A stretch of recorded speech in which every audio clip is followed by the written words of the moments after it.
তুমি সিগারেট খাও? জি খাই তো। কেন খাও?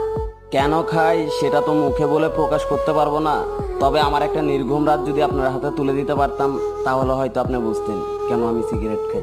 এখন থেকে আর কখনো সিগারেট খাবা না। কেন খাবো না? আমি বলছি তাই। কে আপনি? আর আমি আপনার কথাই বা কেন শুনবো? জানি না, আমি বলছি তাই শুনতে হবে। আপনি নিজেই তো নিজেকে ভালো করে জানেন না, আর আপনি আসতেন আমাকে শাসন করার জন্য। তুমি রাত যাবো? রাত জাগা পাখিরা রাত জাগবে, এটাই তো স্বাভাবিক।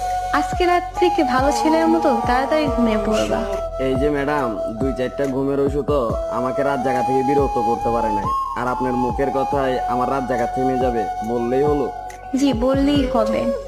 মুখের ওপর কথা বলবা, একদম মেরে সোজা বানিয়ে ফেলবো। আপনার কথা শুনে মনে হলো আমি একটা খেলার পুতুল, যেরকম নাচাবেন সেরকমই নাচবো। এত অবসর কেন তুমি?